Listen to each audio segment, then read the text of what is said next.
I just want cat next to me. Okay. 3, 2, 1.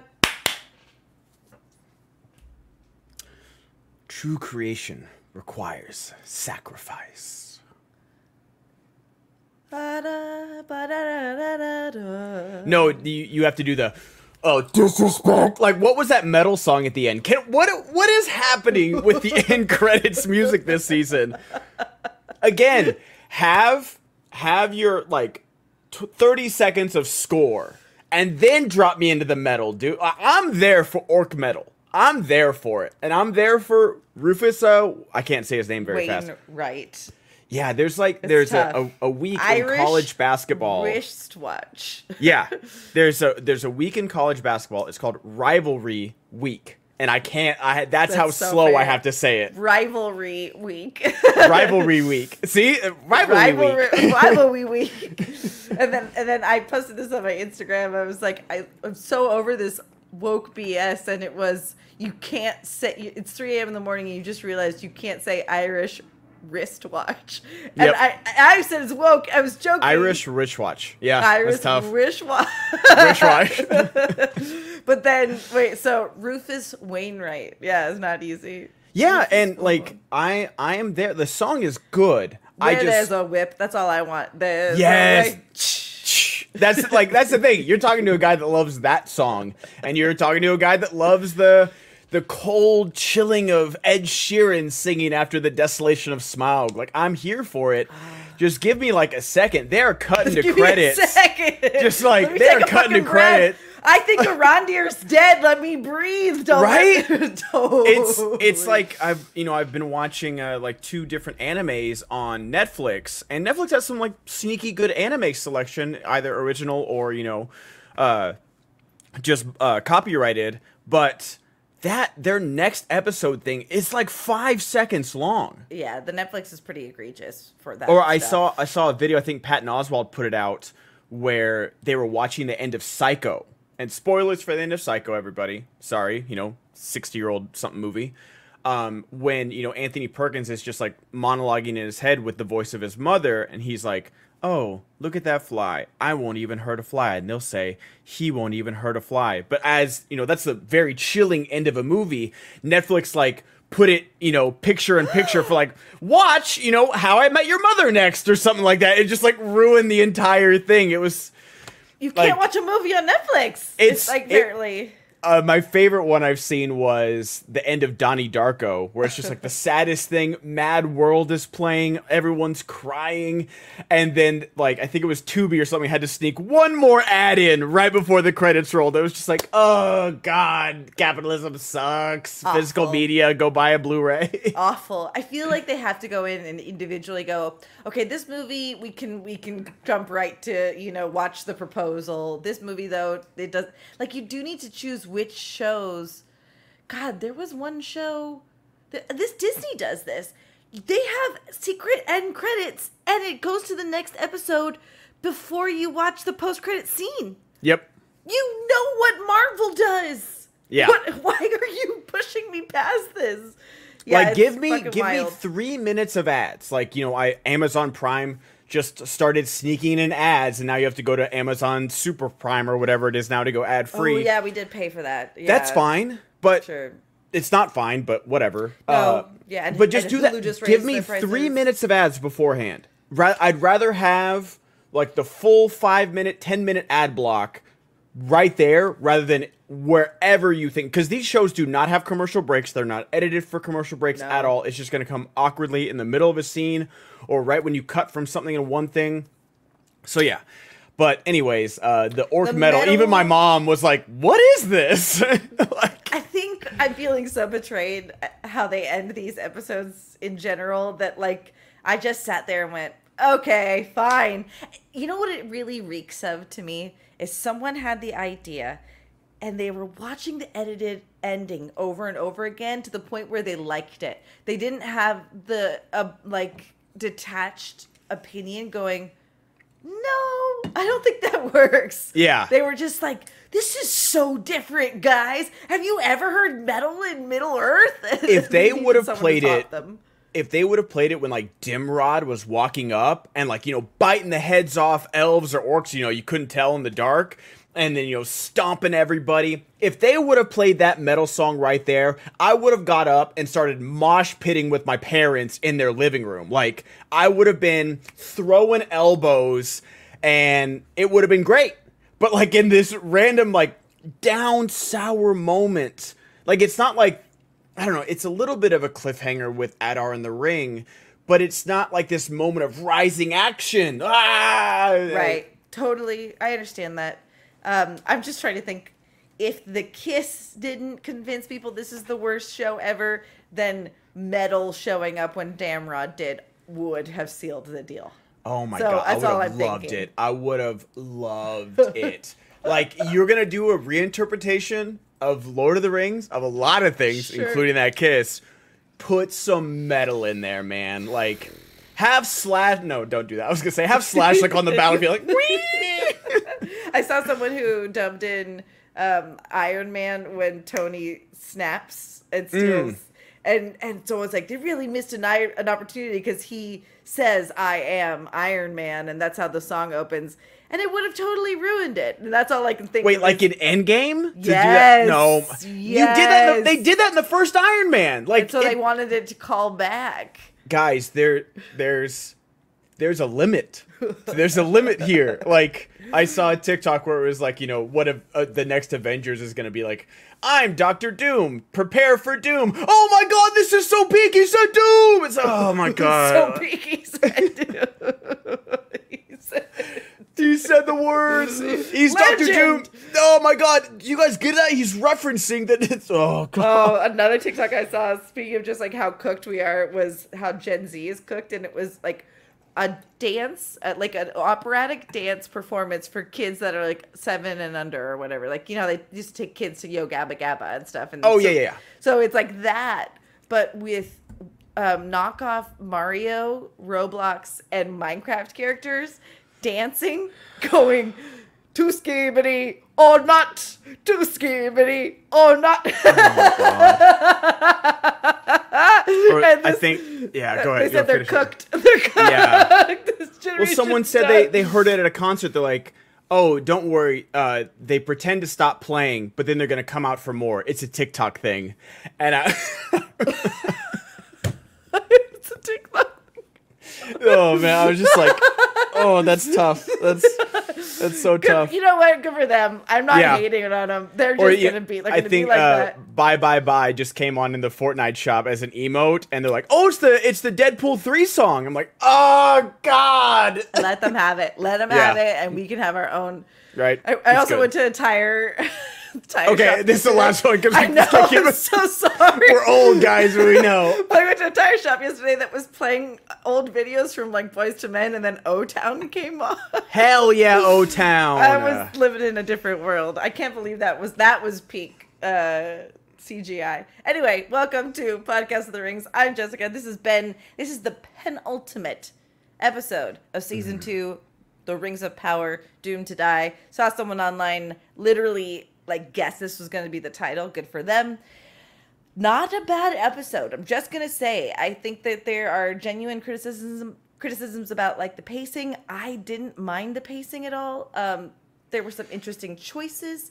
There was another criticism in our Discord about how if Sauron and Celebrimbor weren't being acted to like the 10th degree, it would have been just beat after beat, repeat, and boring. But instead you got both of the Charlies giving their fucking amazing performances of their lives. And it's amazing. I agree and I disagree at the same point. I don't think it would have been repetitive. I do think they are acting their absolute asses off. Like, it's such a great, you know, it's such a perfect Middle-earth thing. Even the smallest creatures can have an effect.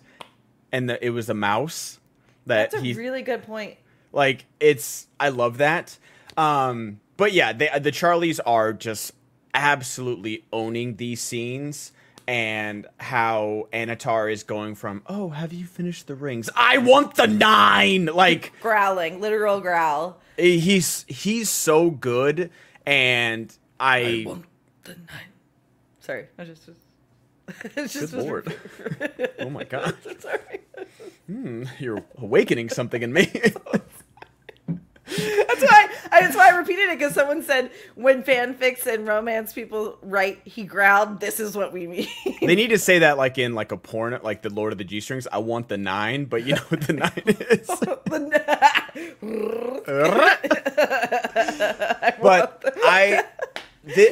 Hold on, we need to tell people if we get 10 Patreon subscribers in total, Yes. we will watch the Lord of the G-Strings. So we will be talking about this stuff. We're close to 10. Just know that that's on the horizon for us. Yes. Look to the east when we get 10 Patreons.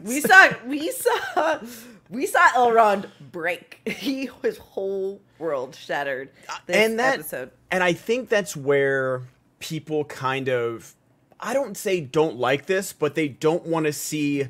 And I've talked about this with Morfydd Clark, and where the only time we got Galadriel is bathed in white light and just saying the most ethereal, lovely goddess type things, and we're seeing her struggle and make mistakes and be dirty and like be prideful and all these things in this show, and like I can understand why people don't like that. And same with Elrond, where it's like you don't want to see like Hugo Weaving just shattered, repeating on the battlefield, Durin will come. And it almost seemed out of character, but then when Adar walked up to him and he's still there. He's still just kneeling there, looking at the dawn, still thinking that the army of dwarves is going to come over that hill, where we've seen in Lord of the Rings, the army always does! The army always does come over the hill at dawn. We saw it in 2 back-to-back movies, and no one I feel like nowadays, if this happened in like back-to-back seasons, people are like, oh, they're just repeating the same beat. Oh, this is so dumb. Like, we just knew it was coming. But instead, it's 2 of the most glorious moments in all of cinema. Sure. Is the charge of the Rohirrim twice, same army, twice, coming to the rescue at the last minute. And so I love it so much. But it's such a beautiful moment. I really like this episode a lot. I think it's not pacing for me. It's just editing. Especially like we'll try and go beat by beat, but we just randomly talk a lot in this show, which is okay. But just like when the main editing issue for me was Elrond coming out of the orc camp, being like, "Hey, get ready to fight. Let's get to the wall," and they cut away back to Annatar and Celebrimbor. They have a conversation, and then when you cut back to Elrond, he's like in the forest, getting on his horse, and kind of like, oh, I'm in the middle. And I thought like they were all gonna jump him in the camp, and he was gonna ride back to his army. But it turns out his army's already there, and they're already fighting. Yeah, because yes, it's confusing. That was like probably the one moment that I was like, we should have seen them. They like basically stopped edging. They edged us on the charge. I loved it though. I really did like that moment. Yeah, it was great. But then let's see the orcs attack them while they're like in camp or something. Like, yeah, it was the moment where they engage. We still need to engage. I like the subversion of expectations. Where oh my god. I saw a tweet where it was like, oh, the Rings of Power armor looks like crap crowd is really silent, and everybody looks so effing good in this episode. Gil-galad, I'm sorry, like as Shaquille O'Neal would say, I was not familiar with your game. I apologize. You're a Gil-galad apologist this season. I mean, he brought if you have not seen Abraham Lincoln Vampire Hunter, it's a cornball of a movie, but that man can wield an axe. He definitely practiced, like he did his choreography, and he brought that same energy to Gil-galad's famous heralded spear in his 10 seconds of battle time that he got. It was so much Thranduil that I thought you would love that, because there was so much grace of just delivering, and he's in it. He is in the battle. Anyway, I think we really should try to go beat for beat, because there's a lot we want to talk about. There's a lot that happens. There's so much good Sauron acting. Charlie Vickers, we've talked about this before, but you have said he was okay as Halbrand, but he's great now. as Sauron. He's unleashed. He gets to be just every, and this was really the episode where we got to see the full rainbow of his emotions. And I mean, it's like the actor and the character were on the same journey of like, oh, I've got to be really reserved and like, but not play the part as something that I wanted to see, where I wanted to see more hints of Sauron in Halbrand. Sure. Where it felt like the show was like, no, we need to keep the audience guessing and see, is the stranger Gandalf? Are the Nazgûls, or sorry, Sauron? Is the stranger Sauron? Are the Nazgûl Sauron? Is Halbrand Sauron? Is, fucking dwarf number 4 Sauron somehow? Like, I don't know. So it felt like even Charlie was like, I don't really know how to play this right now. And this time it's just like, oh, I'm evil? Let's go. Like, it's so... he's so good in this episode. But yeah, it starts out with Celebrimbor sipping tea peacefully, like slowly working, using the quote-unquote mithril, and finishing at least like the basis for the 9 rings. You see all 9. He clips the final one together, and he says like, I need a few more days. But what's a few more days to hone perfection for a lifetime? And then I love how they're doing the cuts from his basically hologrammed reality back to reality. Exactly. Is so good. And how Anatar slowly turns his people against him is so well done as well. Like, he's just absolutely cooking on every level. Truly.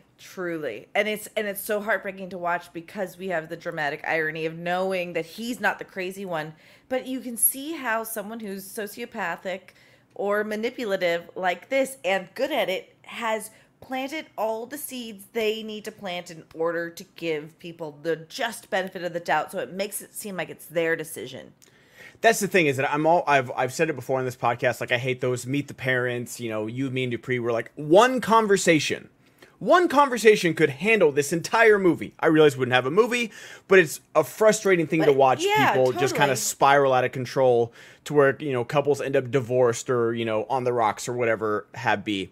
But they plant the seed so much throughout this season that it's earned. That these people would not like revolt against their lord, like they're not like jumping him in the streets, but they're just like, okay, Grandpa, let's get you back to your tower. Totally. And let's not add the extra layer of what Adar and Galadriel has already claimed to be succumbed to, which is his ability to make your desires real and feel like you're capable of. So, like, who knows what Mirdania wants, or what, spear thrower. We knew what she wants. Poor. She's so little. She's such a good actress that I just want to just give her like a hug, because that death, I will not recover from that death. Like, and that is when that was like an anime death, because I feel like anime, I talked about this when I talked about like, I did like all reviews for like season 2 of Jujutsu Kaisen.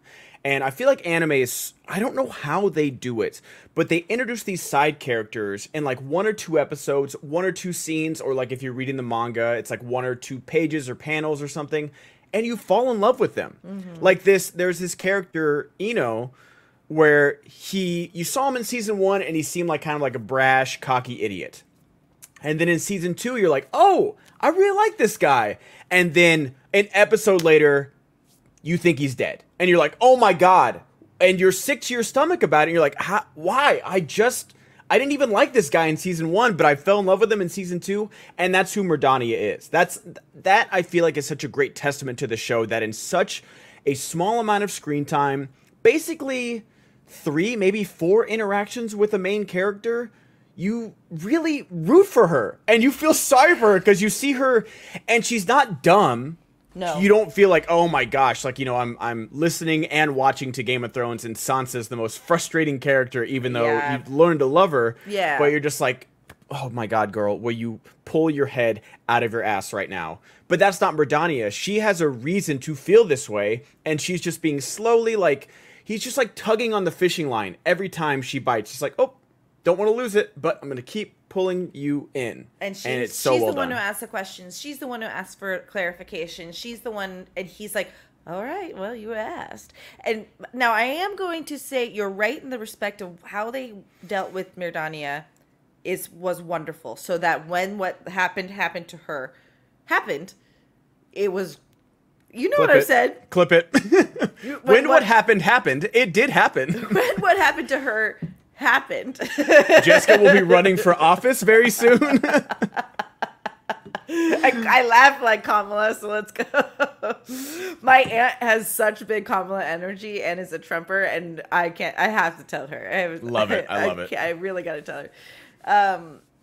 It works because you're exactly right. We learned about her enough. We never wanted her to die, but we kind of knew something bad was going to happen to her. We just didn't know how.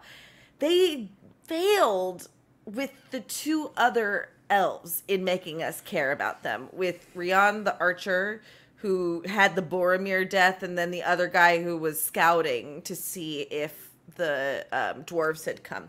The only one of them that got a justified death was the fucking horse that did that shot straight up into the air like an elevator to kick the orc. Did you see did that look weird to you?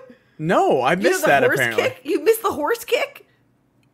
I guess? Okay, so Elrond had just kissed. He must have been on cloud 9. Oh, okay, yes. I did see that. The horse jumped straight up in Hell the yeah, air. dude. That's an elven horse. Come on now. 100%. It was awesome. It was fantasy. It was great. But then the orc, for no good reason, slits the throat of the horse. And they even give Elrond this awkward angle of like being so sad over the horse. But Rihanna's like, in the mud, goodbye. Like, no, we didn't get to know her. We didn't get to know anything about these two interesting elves, so that their deaths felt really just kind of like. Yeah, it felt like all of the, that big selling point of that Avengers shot of his scouting party, like that could have been a little Suicide Squad type beat, where we got to know, like, oh, and even if it is like the most typical, Dirty Dozen, like, oh, this guy's grenades, this guy's machine guns, this guy's knives, like, give me that. I love that stuff. I love a specialty crew. That's so much fun.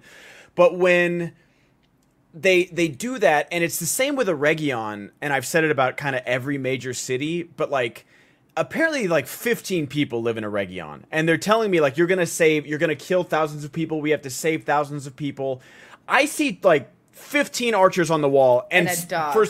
For some reason Mirdania is on the wall just like giving call outs like, girl, can you put a fucking helmet on? She's at the one very who sees least the Ravager. Like, no one else pointed that out before her too. Yeah, and so there's stuff like that you are for sure right about, and it felt almost comedic when they're like, oh, we need to go get the Ravager. I only need one clear shot, my lord. Okay, we made it. Where I don't even know her name. Rian, I think. Rian, and then you turn around, she's like, oh, I was like, and I didn't want to, but it was almost filmed like a Three Stooges bit. Yeah. Like a oh, he's right behind me, isn't he? Type thing. And I was like, why? Totally. And then when you give her the big slow motion death with, the operatic singer behind her, and then on top of that, she hits the shot in the thing of oil, but the Ravager's still working. I didn't understand the mechanics of the Ravager at all. I thought I really like this episode, but just like that whole thing, I was like, okay, it exploded. That's done. And then, Damrod is going to come out and break the wall himself, but he's still like using the Ravager. That's what's weird too. And then Elrond snaps the rope of the Ravager, but then they still use it after that. So like two different times they like break this machine that still works. And I don't know. No, I think you have good questions. I think it still does work as like a ramming tool. Absolutely. I love like a ticking clock. Like it's same with, like Helm's Deep. Same with, the siege towers at Minas Tirith. Like, there's a ticking clock, with Grond. With like, oh, hey, we use this battering ram, the normal one. Let's bring up the wolf's head. And so you have that. And that's really good. But the Ravager, like, they don't need to have somebody like, some orc be like, we'll see. What it does is that it drills into the thing and it takes out the bases. Like, I don't need, like, an expositional orc out there. But if 2 different times you have elves sacrificing themselves, like Elrond could have died when Dameron hit him, but he was like chopping at the rope, but it doesn't do anything. So I don't know. It felt strange. I loved how that was like the first big blow that Damrod took. And I'm sure it hurt him. Whatever tension was there, for sure it hurt him. I also love that Elrond knew that thing had tension and was going to kill him or hurt him. But you're telling me Damrod's uncontrollable, going to kill both elves and orcs. Mm-hmm. Why on earth would he use a tool? Why is he not just battering? He throws his fucking club at Arondir immediately. Right. Which is wild. He's like, what? Can you get that back for me? I need that. Throw it back. Arondir has just like, I've not been the biggest complimentary person of Ismail Cordova's Cruz's acting. It was A+, A tier, S tier acting from him this episode. He's very good. Someone I saw online say, or maybe in our Discord say, like, him having to grieve Bronwyn is like the best gift he could have been given, because but I do see that he is given like an arc. He's been gifted an arc to act, and he's fucking killing it. And Galadriel saying to him, we're at a dearth of elves tonight, don't add to that. And she just really, but I expected a little bit more out of what he did with Damrod. Did you? I did too. And his Damrod's entrance and his walk across the battlefield was everything I wanted. It was great. He's stomping. He's chomping, apparently. Like, I don't know if that was an elf or an orc, but that was an orc. That's why Grog was like, Glug was like, poor Glug, man. Guy, number one Glug fan over here. Like, he just wants to stay home. I get it, man. He wants to just quit while they're ahead. They won Mordor. I know. It's true. But yeah, it felt strange that they kept like stabbing him in the side, and then I don't know. It was weird that they put the big run off the Ravager in slow-mo in the trailer, but it just kind of happened in the show. Like, I was expecting more from that big moment. Yes, totally. But a lot of the battle really did work for me. It just felt like that was where like kind of the editing kind of came into play, where I was like, are they stabbing him? Like, I don't know what's going on. And then he's like just kind of laying there laughing and dying the whole time, which like, I like the laughing. That's genuinely evil and terrifying. But there was just like, okay, I guess that's done. Got it. Like, it felt like when the cave troll entered Moria, shit got real. Yeah. He literally beat everybody. He the sound dropped out. Do you remember that? Yeah, the sound dropped out. Yep. And then, he beat up Boromir. He yanked him off. He like got rid of Legolas. He yanked him off. He yanked him off, man. It was crazy. You haven't seen the director's cut I've seen, apparently. Like, he hit Gimli. Like, it took literally everybody teaming up of like Aragorn stabbing him in the stomach, the Merry and Pippin jumping on his back, Legolas shooting him in the mouth. Like, it took a lot to bring this. And these are like some of the best fighters in the history of Middle Earth dealing with one cave troll. In a room.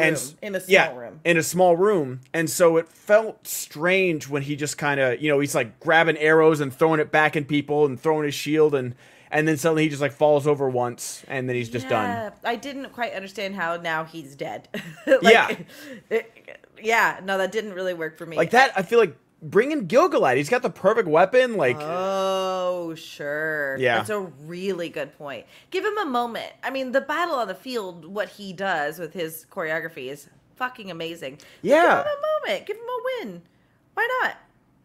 And that's the thing, like, you can have him, like, kind of knock down the wall, but the elves are, like, still defending it. And because they still have archers on the wall. I know they're fighting there and stuff. I thought, and that's the thing is that when the geography of the battle is good, when they dam the river, and I'm like, okay, I know where everyone is. I know where they're charging from. I know what they're doing. I know where the archers are. Everything is really good. And then there's just, like, a few moments where I'm just like, oh, the elves are fighting in the forest already? Okay. All right, wait, they're at the Ravager. But how did Elrond get around them? And then Elrond, like, there's like trench warfare going on right now. Like, okay, Yeah. there's a few moments where I got, maybe if I rewatched the episode, I only got to see it once. It'll make more sense, but it just felt like the editing kind of got lost within itself just a few times. It didn't take me out of it or anything, but I was like just trying to orient myself of like where everybody was on the battlefield. I think what we're missing is just how big Eregion is and how big the army that Adar has is.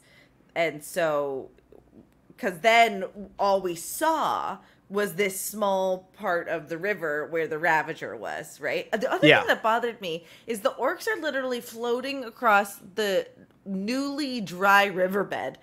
And they're like, have no problem trudging through the mud. But the second the elves show up, they're all sinking into the mud. Yeah. It felt like it should have been opposite, and that would have been a really cool moment of like elves light-footed, just like hut, tut, tut, tut, tut, or like the horse knowing where to jump or something like that, so that you're not. It should not have been hard like mud, and the orcs had no problem with where they were crossing. I also think the idea of crashing the mountain like that is cool, but it completely took me out of the moment. Oh, why is that? I just thought it was really dumb. It was all luck. I guess maybe if he's seeing that kind of mountain, he can go, okay, probably that's susceptible to an avalanche.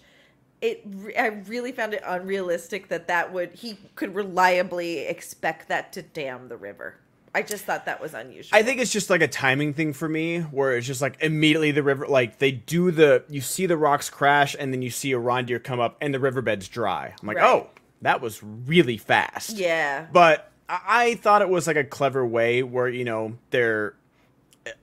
I think we've underestimated Adar, like at every turn, even though he keeps being right. And I'm really wondering, like, just how powerful is this guy? Like, he beats Arondir and Elrond back to back. He's captured Galadriel. He's fooled her in season 1 as well. And, he's obviously has a plan where even if he is, doing Sauron's bidding without him knowing and, doing exactly what Sauron wants him to do, he's still going to do it really well. Like, especially when the elves are like, oh, no, we've got the river, so don't worry about that. Well, the river's gone. What are you going to do now? But it does go back to, like, where's their army?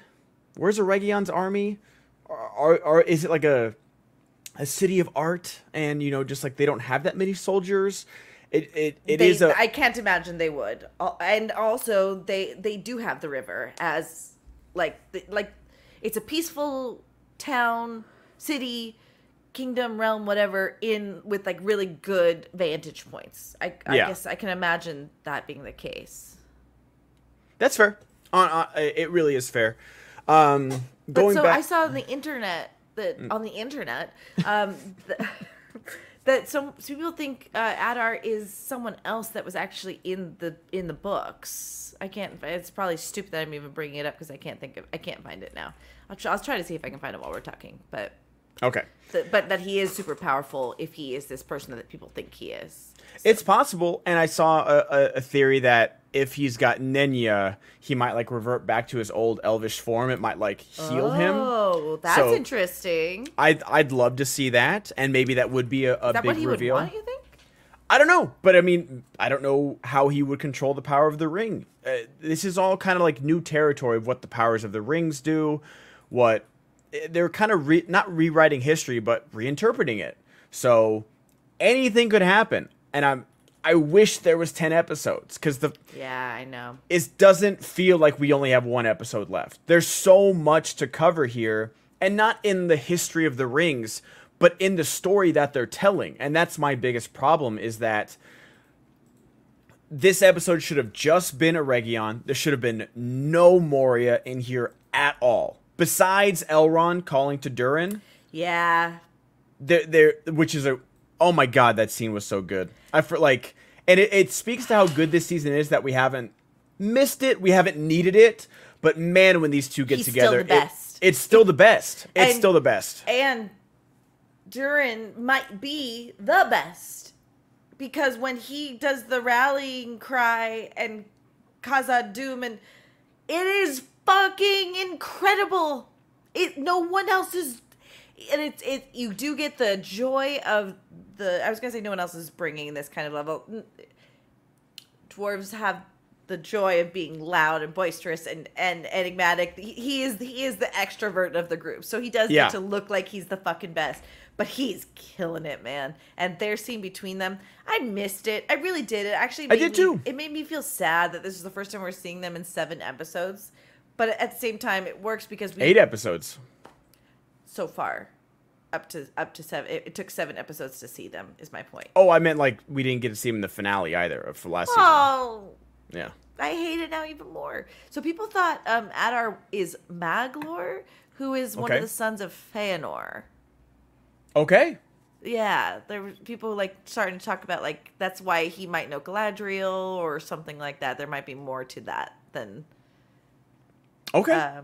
So yeah, no, just Durin doing amazing things. So you're saying we shouldn't have seen Moria at all in this episode? Well, it just feels like it seems like next week we're gonna get the Balrog fight, and it's like, okay, we get that like. Narvi, turning for good, which again, everybody knows the ring is corrupted Durin. So how are the rings going to get passed down to anybody after this? Like, even if Sauron gets defeated, I'm not putting that ring back on. No.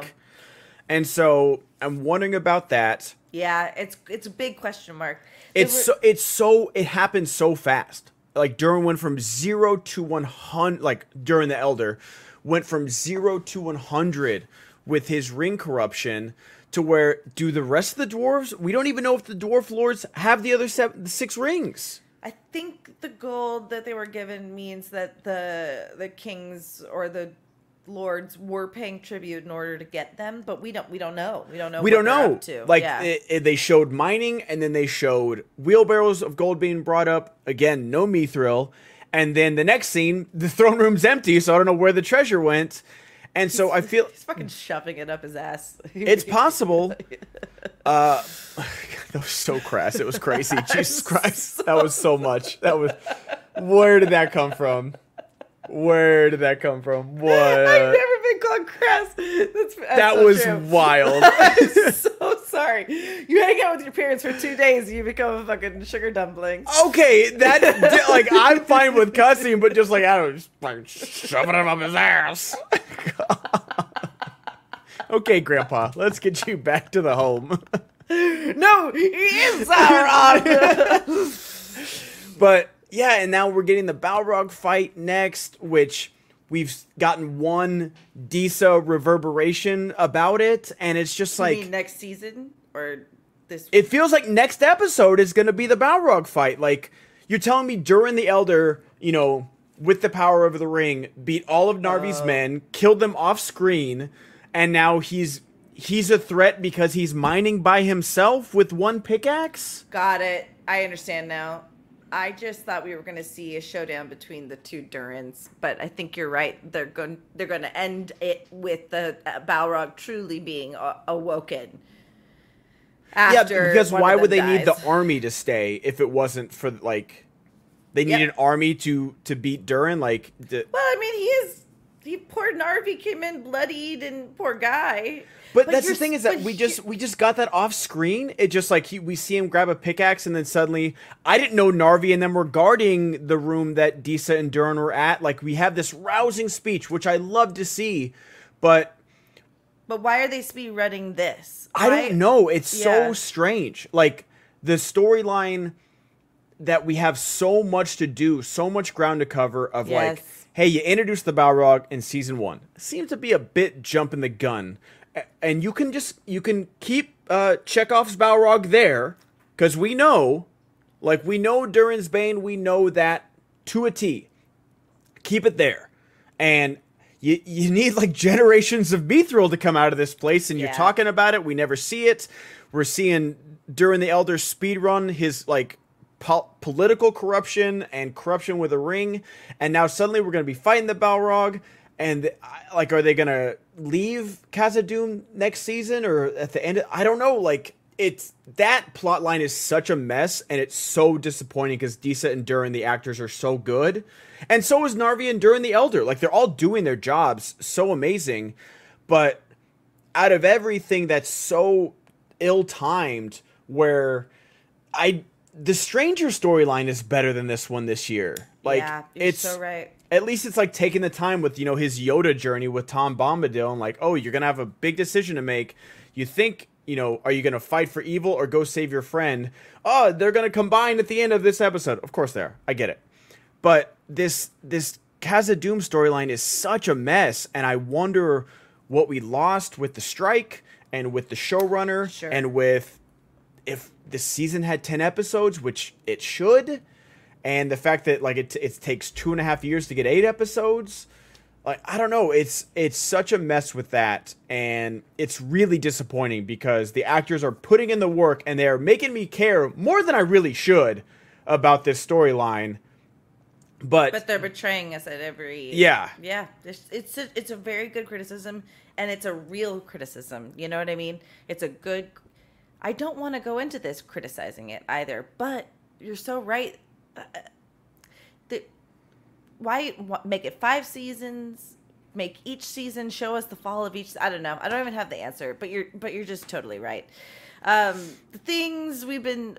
kind of the meat of the episode that we're going to get to it, and it's going to be given to you raw, is Celebrimbor finally waking up, realizing that he is in a heist movie where they just set up a loop, and he finally catches the loop. He finally sees the security cam footage, you know, like Ocean's 11 style, like, where it's one of my favorite moments where he's like, oh, what does the emblem on the floor say? We just got it installed last week. Oh, there is none. Ah, we've been duped. Such a great moment. It's so good. Yeah, it is. And they built a fake vault, everybody. That's very good. He catches the loop, which I get it. You have to show what Sauron's doing somehow. But I was really confused how they hadn't hit, like, how did Celebrimbor's tower not get hit, and how long have they been sieged, and how long has he been working at it?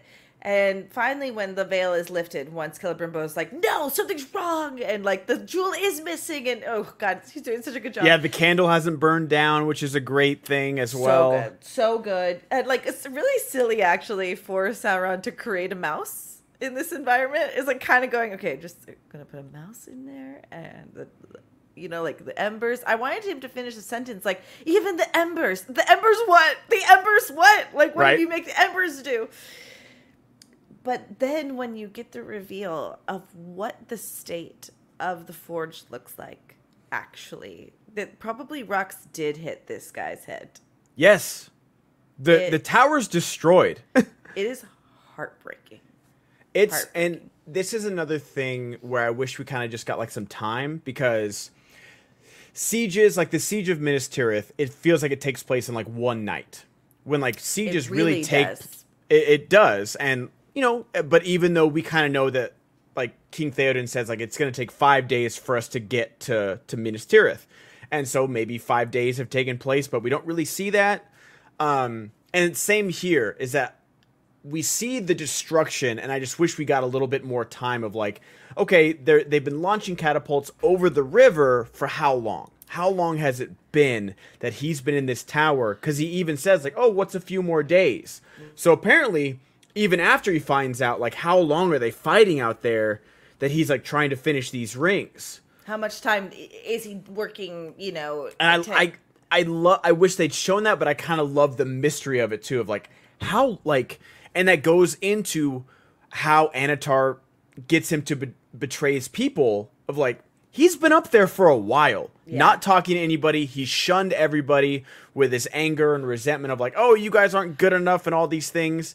So how long has he been up there? It's such an interesting question that I almost don't want the answer to, of how long the siege is going on. But I mean, I do love that Anatar's not wrong. He should have just stayed in the tower, because both times he steps out, he gets immediately just crushed by a rock. I can't believe they repeated the beat, too. I can't. Both times. He doesn't get hit with the fucking thing when he's on the wall. but he gets hit twice. Both times exiting the tower. Like, insane. I almost want to be like, I'm too old for this shit or something like that. Like, totally. It's so silly. It was so dumb, but it was, poor. Really, it's just like the hits just keep coming for this guy, really. And their exchange when, after he's forced him to go back up and Anatar is telling him, you actually asked for this by, your pride and wanting to be better than Feanor. And I feel so sorry for everyone that's experienced this. I feel sorry for the people that don't know that they're in this. That is how a manipulative, gaslighting MFer works. And it was excellent writing. And it was so heartbreaking. And the wool is off of his eyes. And I loved that he was able to like clap back and be like, You've even deceived yourself. That's how great a deceiver you are. And it was great. What a line. And Sauron has no regret. Sauron does not care. It's even though he's got that line that Celebrimbor can die happy to, that like, I said that, Sauron doesn't care. He's got no feelings here about it. No. But there's a lot of strength in that line. And once you finally see that kind of person for what they are, or that being, you can't be fooled again. And it was really sad. Oh, poor guy. And then, following the tradition of fingers and rings and J.R.R. Tolkien, after we get like Sauron also trying to manipulate Celebrimbor about like how he was born, like how badly Morgoth treated him. Like it's He's so bad. Here's the thing, it's probably true. It's probably true how bad Morgoth treated him. That doesn't mean what he's doing is okay, right? Like, it's true. But he's trying to go, this is nothing. And whose will is the mightier? Yeah, he's going full, like, debate lord. Well, what about this? It's like, that doesn't have anything to do with this moment right here. I think Celebrimbor's just trying to keep him talking, like, he's also hasn't had a real conversation probably in however so long. I'm with you. I was confused about the timeline, but I think you're right. The mystery of not knowing is better. It is. Like how I love the mirror shot when you see like how disheveled he is. And you see behind him that the tower's destroyed. Like everything's like smoke and everything and fire. And then, when he snaps, the illusion is back. I don't know. That's why I agree that they're acting their asses off, but I disagree that it kept repeating the beat. I thought that they kept advancing just enough to be like, oh, he noticed the jewel is missing. Okay. And then we cut back. And then I feel like it's just the second time we see it where the mouse, and he's like, let me mark the candle here. And then Anatar checks up on him and he's like, no, wait, watch the mouse.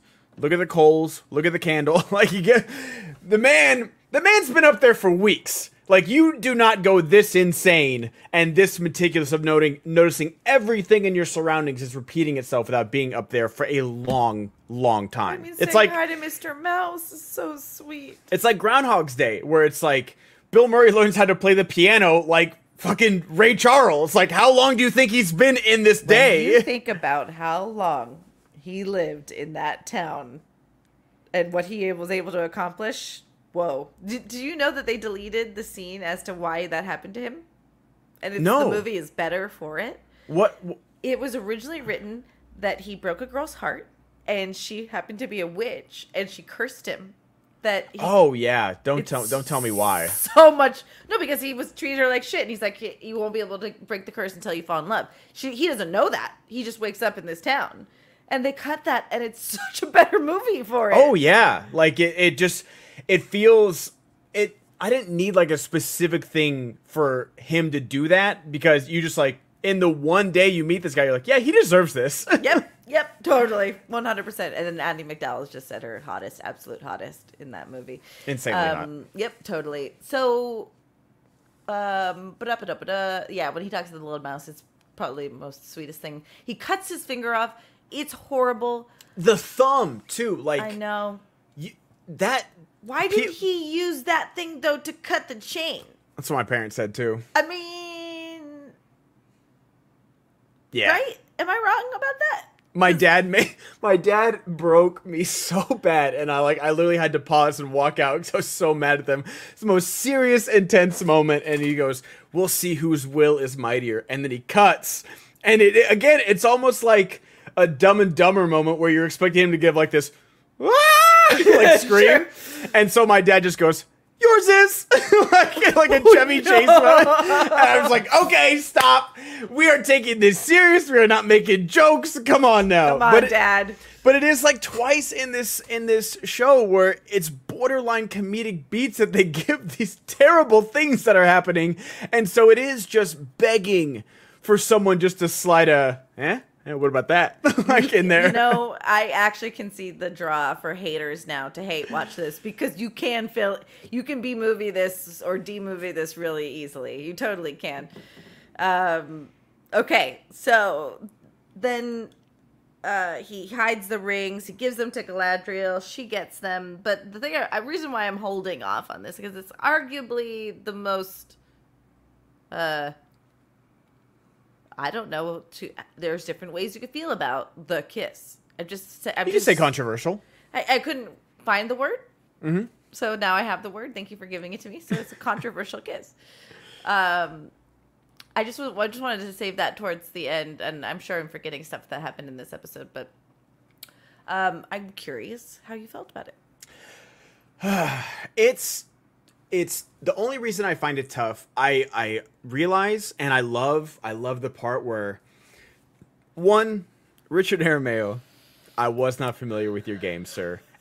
Everything about him in this season, I was wrong in season 1. I will feast on Crow for the rest of the 5 seasons we are gonna get because this man is fucking Elrond. Hugo Weaving, he's untouchable Elrond, for sure, untouchable. Absolutely.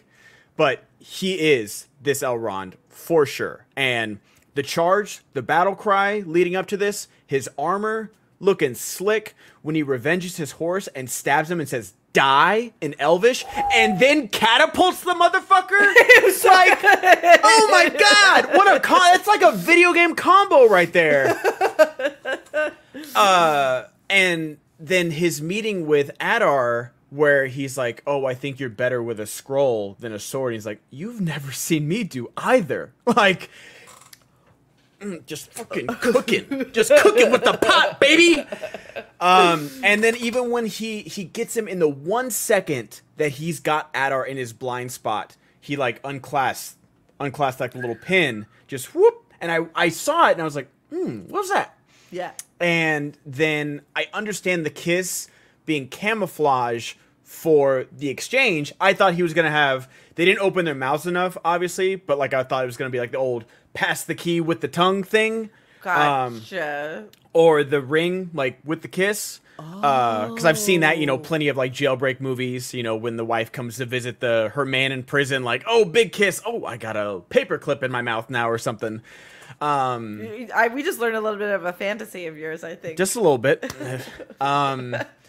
But we haven't established, you've given the people enough reason to ship these two as a couple because you haven't established that they're just friends. Or historically, they're both married.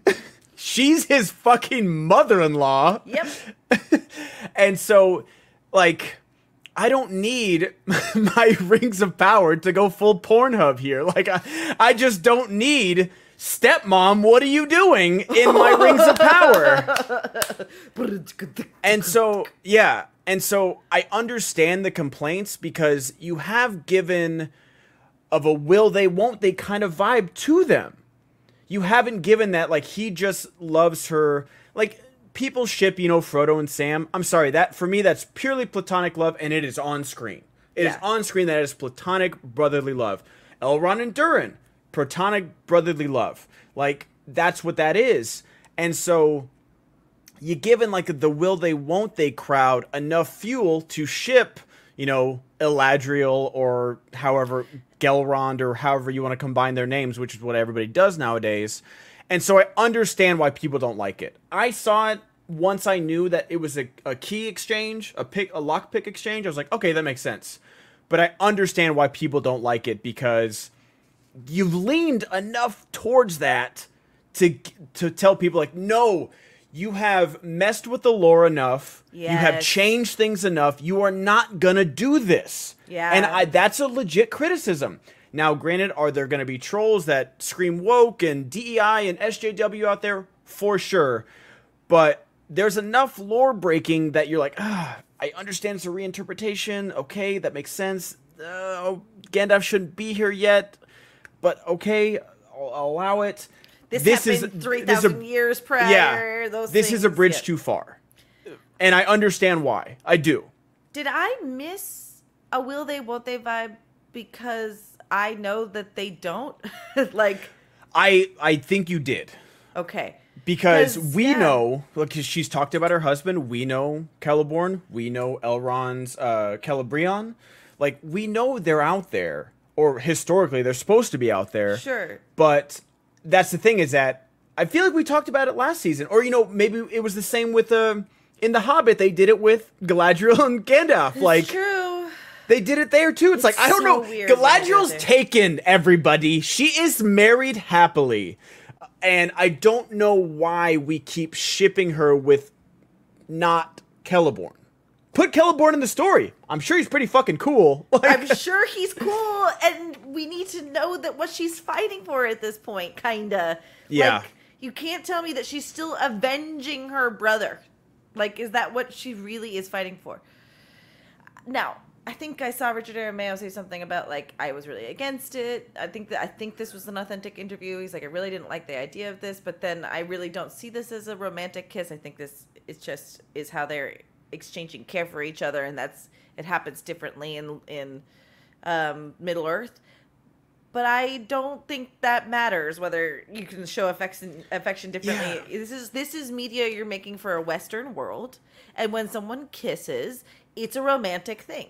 I remember even in Boy Meets World, I think Sean kisses Topanga and Corey sees it. And Sean's like, Corey, it was just a friendship kiss. Those don't fucking exist. No. Like, if you're in a bad mood, I might, like, kiss you on the forehead or something and be like, it's gonna be okay. I'm not gonna kiss Jessica on the lips when Alex is right around the corner. Like, what are we doing here? Alex asks you, and then we'll have a conversation. And then I'm gonna lay one on you. But you know what you're gonna have? You're gonna have a paper clip in your mouth because you're gonna pick the lock and get out of there. And you'll be like, Ben, I'm not handcuffed. No, it's like I'm handcuffed. And then I'm gonna play some heist music as I walk away on my phone. Dude, you just fucking culminated the whole episode. Congratulations. Thank you. Thank you. Better host than I. But no, it is a frustrating thing. And that's the thing, is that I'm with this show. I love season 2. I'm fully on board. I thought this episode rocked. I love the battlefield stuff. I wish I think I'm just like in the same way of like Dune Part 2. Where it's like, oh my god, Dune Part 2. I just wanted that final battle to be longer just for my own selfish sake. Because I want to see, the Sardaukar get their ass whooped by the Fremen. Totally. But it culminated in a great knife fight between Austin Butler and Timmy. And I wanted more Gil-galad here and there. And I wish we had 10 episodes to fully flesh out Khazad-dûm. But I still really love this season. But this is legit criticism of you really loving Middle-earth and everything that you've read for your entire life. Either passed down from your parents or something you got into with friends or by yourself. And I looked out in my bookshelf after I was done with Dune book 1, and I was like, well, what do I want to read next? And I forgot that I had like the Creatures of Middle-earth. I have the Silmarillion. I've got the hardback books. I've got a lot of Middle-earth stuff out there. And so I understand why people would be just like, okay, that's enough. If this is the straw that breaks the camel's back, I really do understand. It worked for me because it didn't seem, even in their looks between them, it didn't feel like this didn't feel like Armageddon or anything like that, where like the final kiss is like this loving romantic embrace. It felt like he pressed this piece of metal into her hand and was just like, this is the only way for me to get close to you without anybody suspecting. It worked for me in that way, but I do understand on a lore diehard Middle Earth fandom level, and not in a toxic way of being like, you can't have this man make out with his mother-in-law. Yeah. Ever. Like, it doesn't make sense. No, it's not some white trailer trash shit. Yeah. This, you know how you said you have a hard time with like the one thing that the couple isn't talking about, so it breaks them up, which, you know, like in Meet the Fockers and shit like that. Mm-hmm. The thing that bothers me is Adar says he's gonna kill Galadriel, and she's still alive at night. Like, why are we not killing her right now? Then that's the thing, is that like it's a badass line where he's like, "Then I'll meet you on the field. Yeah, like I'll see you out there." Okay, then kill Galadriel. Kill Galadriel right now. Yeah. Like, and I don't want her to die, but that could have make that moment Murdania. I don't know, make it what's the archer? I can't think of her name. Rian. Make that Rian. Like, that would have been a more impactful death than what she had on the battlefield, is that like he refuses to give in to this order, and he just like boom right there in front of him. We saw him do that. One of the orcs did that. They killed the two elves that we loved. When Arondir was oh god, the Arondir moment, when he was captured, we've seen a couple ruthless Adar coming into the tavern, and ruthless, like, there's no way Galadriel should be alive 5 hours after that conversation. And maybe that feeds into the Son of Feanor like fan theory. It might, but it right now, when you have a guy that is making all the right moves at every right moment. Even, you know, like, he might be losing the faith of some of his orcs, you know, Glood stays back and doesn't do the final charge towards the Regions. Is it Glug? Is that how you say it? Glug. Is it Glug or Glood? I thought it was Glug. I read it as Glug. I like Glug. It sounds more... Glug is fun. I can get down with Glug. How about this guy that was just like, the drummer that was like... Friggin' Lars Ulrich. You can understand why they are playing metal on top of these guys, but the orcs really stole the show. Oh, even my mom was like, "Why are they so hyped up? Like, when, you know, they're charging and they're just like in the camera, like, ah, this is their one shot. This is it." Oh, that's what I said. I was like, "I'm sorry, if I'm in a makeup chair for 8 hours, I'm getting my 15 seconds." Like, and you know what? They do that in Peter Jackson's too. For sure. All of those actors do their darndest. Yeah, we want some meat. Reach back on the menu, boys. They're fresh. They're fresh. So we have similar feelings about the kiss. I will say this: it's hot. It's two hot people kissing. It's two hot people kissing. I won't complain about it. But for me, it worked because even before I guess we see it on screen. I watched a Nerd of the Rings breakdown. We do see it on screen, like in a far shot.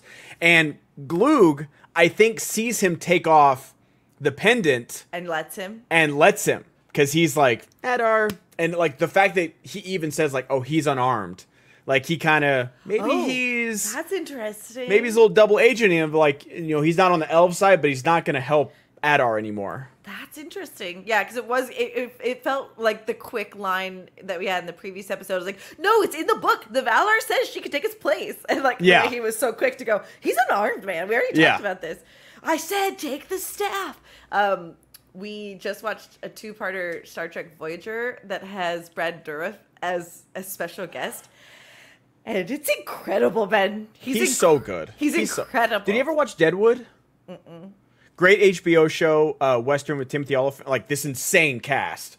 But Brad Dourif is like the town doctor. Oh, yeah, he's so intensely good in this. He comes in one episode and they use him for this 2-parter, and it's fantastic. And you just can't. He's just a fantastic actor. I love that man. So this is a proper way to end the episode, because I'm just gonna say this right now. Arondir is not dead. He's just not dead. He can't be dead. They can't kill him. He's not dead. We didn't see him breathe his last breath. He's on the floor. He was moving. It's not good. He's not in a good place. Yeah, they can't kill him though, right? They can't kill him. They'll be racist if they kill him. I'll be so upset. I will be very upset too, especially because like we've already lost Bronwyn. We've lost his love story. I don't need his story to end like on a quest of revenge. I don't need like him to die killing Adar or something like that. And they're doing that. It seems like it. It seems like that. Like, you know, I don't know where Theo and Isildur are. I don't know what's going on with them. Who? Yeah, exactly. So it seems like they severed that connection, but maybe they didn't. I honestly have no idea. Because he just left without saying anything, right? Like he just like fucking swooped, like saved them from the Ents, and then went bye. Like didn't tell us. Yeah, like killed the mud worm, and then was just like, okay, I'm gonna keep going because I'm on a mission of revenge, apparently. And I think but that's the thing is that what do we have to cover in this final episode? Are we gonna see Isildur and Theo or that's what Astrid? I'm saying, man. Are we gonna do that? We have to finish the Battle of Eregion, the fall of Eregion, I'm assuming. So does Adar die? We've got Galadriel and Annatar apparently are gonna have their confrontation. What happens to Celebrimbor? What happens to Celebrimbor? Khazad-dûm, what happens there? And oh yeah, what happens in Numenor? What's going on over there? Oh, I'm sorry. What happens in the east? The west? With the fucking blue wizard. Yeah, and the blue wizard. The huge story that we have no idea. I think it is the east though. Is it Rune in the east? Is it? Is Rune in the east? I don't know. No, I think it's the west. Is it the west? Okay. Fair. I think so. But yeah, like I don't know. So we have is this going to be like a 90-minute episode? Probably not. Cuz if it isn't, it's going to be I don't know how they land this golden goose, you know? That's the thing is that we've both really enjoyed. I think this is a big step up from season 1 in both like pacing and dialogue, acting. You know, the action that we've got this episode was great. Could have used a little bit more sprinkled throughout the season, but that's okay. But there is so much to finish in this last episode that I do not know how they're going to do it. And I think, you know, I've been seeing, it's got like 1 billion minutes watched, you know, in its premiere. It's like the most watched Amazon Prime show in history. And we're good for season 3, but it's like, okay, I know we had the strike. I know the showrunner, you know, got kicked off or wasn't allowed on set, whatever the case may be. But we have so much to accomplish. Just to land this story. Like, are we going to have the Dark Wizard in season 3? Because we haven't had much of him in season 2. Like, are we going to finish with the Stores as well? Are they going to make their last stand against the Jawas? And then, like, you waited till episode 7 to start the Battle of Eregion when it should have been 5. You should have had the episode, like, the battle start at episode 5. And it's just like, there's so much to accomplish. And then, like, Khazad-dûm, and then Numenor, and then Isildur. Like, you spread out all the pieces even farther than they were in season 1. And now you're just like, oh yeah, we forgot about this. Oh, okay, we'll take this real quick and like speed run Khazad-dûm. Okay, he's corrupt. Okay, we want to focus on this with Celebrimbor and Annatar. That's the good stuff right there, which I love. But you have other storylines, and that we're bought into now. Yes, that they've effectively got us interested in. Yeah, I think it's a valid concern because we want to be in. You're talking about an audience that religiously watches the extended version at least once a year, all of them, and can do it in one sitting sometimes. These people, we're not hurting for time when it comes to Lord of the Rings. So I'm with you. I am concerned about what next episode's going to be. I'm also just like, it's a little bittersweet. I've been really enjoying this. I'm amazed it's already over. And I'm just a little disappointed that this is now the era of television. See you in 17 years, Stranger Things. See you in 5 years, House of the Dragon. See you in 7 years this season, you know. So it's just annoying. I'm afraid I'm going to die before.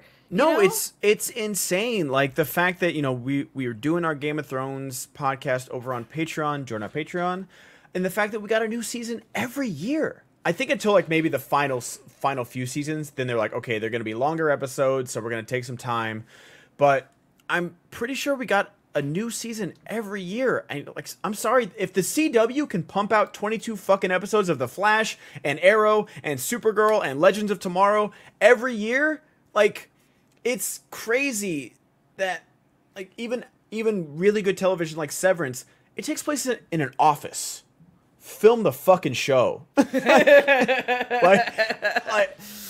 And I don't know, it is so frustrating that we're waiting every 2 years for 8 episodes, and then you have done a good job of like, okay, I am interested in every storyline you've got.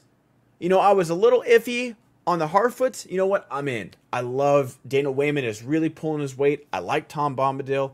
I'm there. I like the stores. I like the history. Like, yeah, why do the Harfoots move? You guys are kind of dumbasses. Okay, that's fun. I like Numenor. I like there's like a hint of political intrigue. You kind of fumbled it, but I'm curious to see like where this goes now that, you know, Muriel has been chosen by the sea gods and, you know, they've got to deal with the repercussions of that. Cool. You can't just skip them. You can't just not do something with them by the end of the season. Or make 2 more fucking episodes. If you do make every 2 years, then give me 10 episodes. Or don't drop 3 and then like this whole season is like a month and a half. Yeah, that's a really strange thing. It's weird. I'm not ready for it to be over. And sure, maybe we're a different generation of TV watchers, but I don't think what we're asking for is all that crazy. Anyway, we want to know what y'all think. We have been getting the best comments, the best engagement from you guys. This is a really nice internet corner that we've built for ourselves, and we really enjoy making new friends with y'all while we're talking about it, and that you all appreciate what we're doing. Ben and I have yet to determine exactly when. We will probably still record the episode for our release and then do a rewatch of the final episode after that. I think that's what the timing of this is going to be. But we kind of want to do a live watch of the finale together. So if we do hammer out a time, we'll definitely like promote it. So make sure you guys are following us on Twitter, on Instagram. We post a lot of like memes and stories there too. So make sure you guys are following us there. Follow us on YouTube as well. If you guys are watching us over there, give us a like and a comment, because I really like this episode. I want this to be good. That's the thing, is I don't want my criticisms to be like, oh, this is bad, blah, blah, blah, gloom and doom. Like, I'm loving this, so I want to see how it ends, and I want it to end well. And that way, I know there's going to be a season 3 cliffhanger. Cool. I know I'm going to have to wait 2 years for it. But I want like a good, like, just what I said of last season, you can't have a season cliffhanger if you don't wrap up the first story. It's not enough just to learn if he's Gandalf. That's not enough of a wrapping up this story to get me to tune in next 3 years.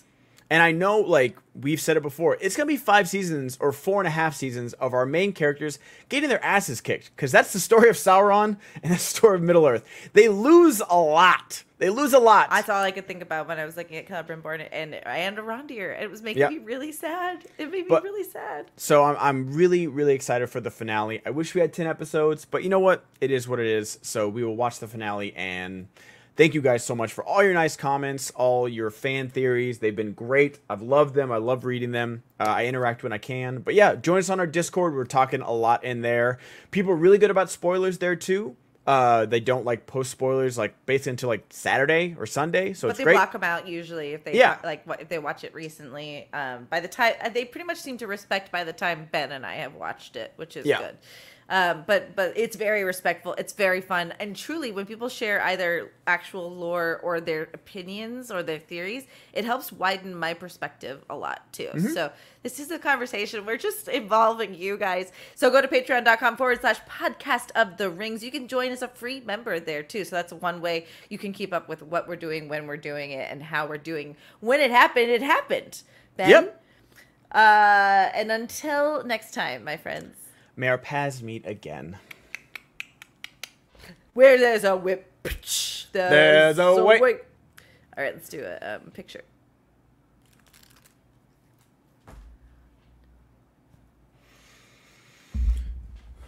What did I do? I don't know what I did. What's the picture? What is the image that we're gonna use? Oh, let me look. Hold on. Like Mordania being knocked off, or. Hello. There's us right there. Can you hear me, Benjamin? All right, you did And then I did hand and like that. Ben, what picture should we use? What picture should we use? What do you mean? Like, what are we reacting to? Is it probably Adar? shock? I'd say shock. Yeah. Because of Arondir.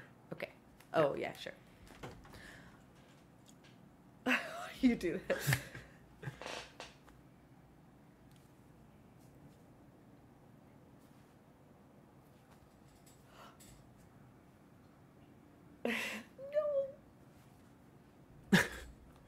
I don't think they're gonna get. Oh no!